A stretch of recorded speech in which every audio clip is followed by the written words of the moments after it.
Bonjour, je voudrais vous présenter un livre auquel je tiens énormément, qui est sorti sur les éditions Amazon, c'est-à-dire qui s'achète en ligne, qui s'appelle Camarade Myosotis. Alors l'histoire de ce livre, c'est un peu mon histoire à moi. Pas complètement, c'est romancé, mais c'est un peu mon histoire. C'est l'histoire de quelqu'un qui arrive à 60 ans, 65 ans, qui est assez satisfait de sa vie. C'est un bobo. C'est donc pas moi, hein. C'est un bobo qui habite à Montreuil, j'ai habité à Montreuil, et qui regarde sa vie avec une certaine satisfaction, et qui reçoit tout d'un coup un coup de téléphone d'un de ses amis, enfin de ses amis, de ses connaissances, parce que qui est le ministre de l'Intérieur, et qui lui annonce que son fils a été filmé en train de se tabasser avec des flics dans une manifestation écolo violente. Et donc tout part de là, parce que quand il regarde le film de son fils se battre avec les flics, il voit que son fils est accompagné par une jeune fille, qui est le portrait craché d'une jeune fille qui a été son premier grand amour et qui a disparu au Chili en 1973, qui a vraisemblablement été torturée et exécutée. Et à partir de là, toute l'histoire s'enclenche.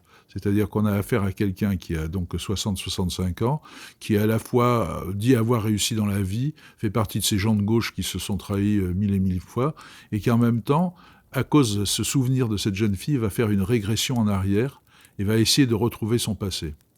Et c'est un passé qui est extraordinairement douloureux, qui va l'éloigner de sa femme. Et tout ça va se... Enfin, il y a des péripéties que je ne vais pas dévoiler parce que j'aurais bien envie que les gens découvrent le livre.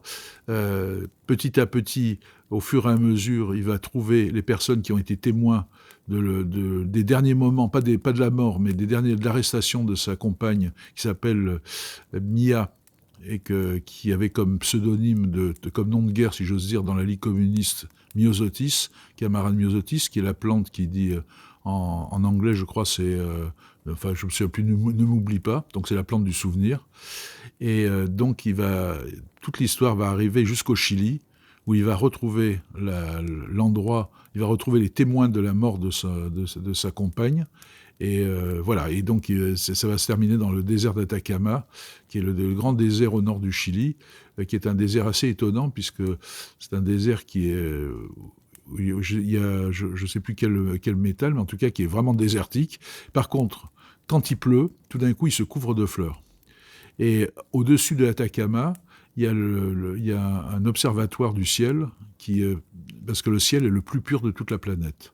Et donc, j'ai fait des allégories comme ça. Enfin, je pense que quand il remonte dans son histoire à lui, il est parti en Amérique latine pour combattre avec la guérilla.